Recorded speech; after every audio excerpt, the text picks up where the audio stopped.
Hello guys, welcome back to another video in the design pattern series. In this video, we are going to discuss about liskov substitution principle.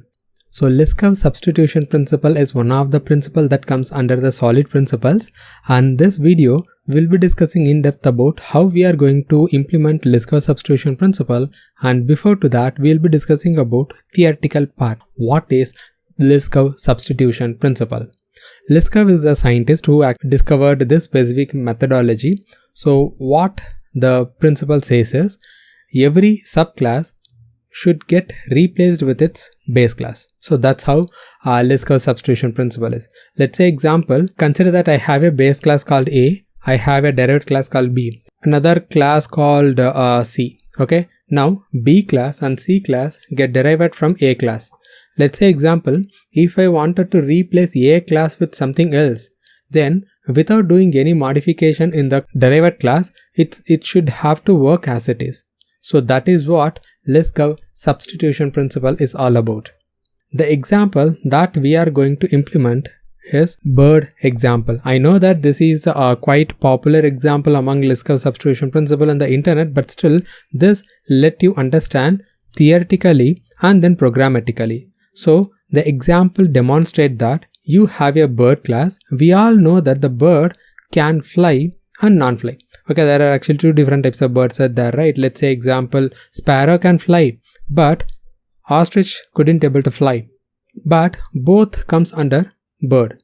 Let's say example, within the bird class, I have a fly method, and if I inherit that bird class into ostrich and sparrow inheritance actually makes sense, but ostrich inheritance doesn't make sense, right? There is no point of implementing fly method into the ostrich. So what I can do, I can just do the changes. Let's say example, bird can be classified into two types, flying, non-flying bird.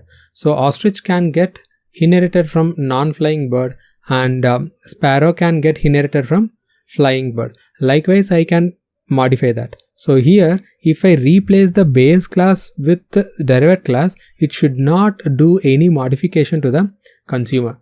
That's what the Liskov substitution principle is all about programmatically.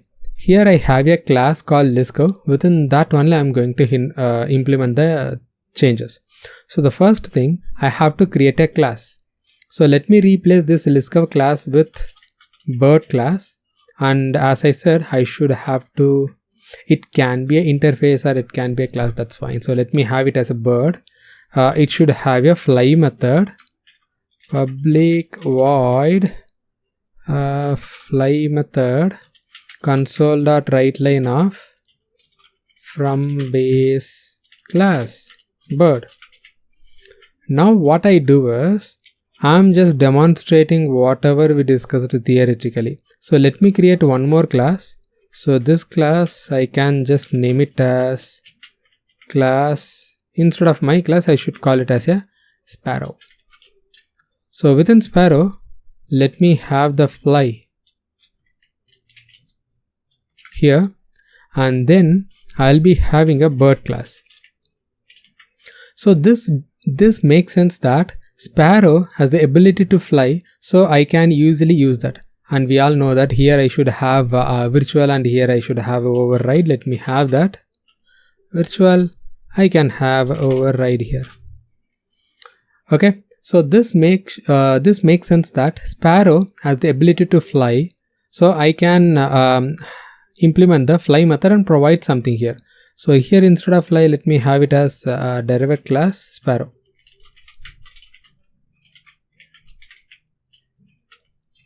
So now what I do is, let me copy paste as it is,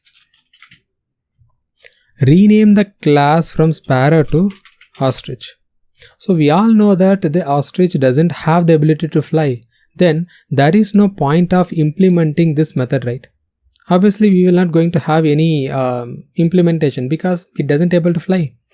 So what I can do, I can split the bird class into flying and then non-flying classes. That's how you can solve the problem. So what I do is, let me introduce a new class.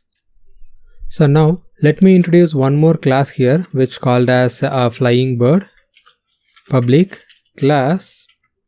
Let me change this to flying bird. Now what I do is, let me copy this, put it here. So here I can just replace that implementation with the eat method from base class bird. So here I have a fly method. Okay, so we all know that every bird going to eat, so I can just copy and put it over here as well. That shouldn't be an issue at all. So if I wanted to provide implementation, then just override it and provide the implementation. Now we don't have fly, so this is going to be the sparrow, right? So sparrow has the ability to fly. I can just replace this flying bird with this bird. Nothing has happened. It is actually working quite fine. So let me have it, and we don't need this. So ostrich is a non-flying bird. I don't have to override anything. So let me remove this override. Obviously this bird couldn't able to fly. I don't want to implement this method at all. So I can just do the override of this. Override from ostrich eat method. Likewise you can do so. Now if I build, you will be able to see it will not throw any error. Likewise if I execute also, it will not throw any error. So to test that, let me go ahead to the program file where I am going to create a class called flying bird. I can just create a class, or else I can create a sparrow. We all know that we'll be having only write line method that will eventually invoke. So let me have a sparrow. So new sparrow dot, and you will be able to see both eat and fly method. So let me call it as eat. So in this case, let me have var a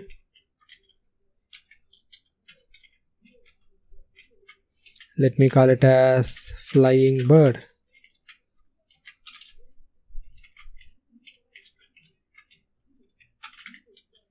Right, and then flying bird dot fly. Now here I have one method which is nothing but the ostrich class.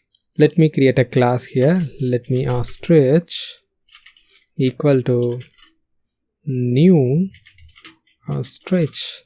So I can use this to create eat method. Let me run this program and see the output here. So this clearly demonstrated that as we expected, the output get printed. So let me reiterate how the liskov substitution principle works is, you have a base class, and that base class needs to get replaced with its derived class without doing any modification to the child or consumer class. So that is what the liskov substitution principle. For that demonstration, I have created a bird class where I will be having one fly method. Previously I do have fly method. So there is no point of inheriting bird into ostrich, since ostrich doesn't have the ability to fly. So what I could do is, I can simply modify this bird class. I can create a new class called flying bird, and then inherit the bird class. I added one more method called eat, because whatever it may be the type of bird, it's supposed to eat something. So let me have it, and along with that I added a fly method, and this fly method added only to the flying birds. So if you are going to have one more class of a bird which is going to fly, let's say example eagle or something like that, then you can inherit that from the flying bird. So now you have access to both eat and fly method for the flying bird class. Likewise, you can implement this, and this is how you have to implement the liskov substitution principle. Keep that in mind. Here I have used bird as a class. You can even go for abstract class, or even you can go for interfaces.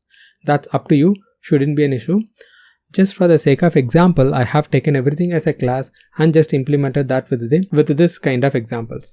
That's all for this video. I will meet you in the next video. Till then, bye. Take care.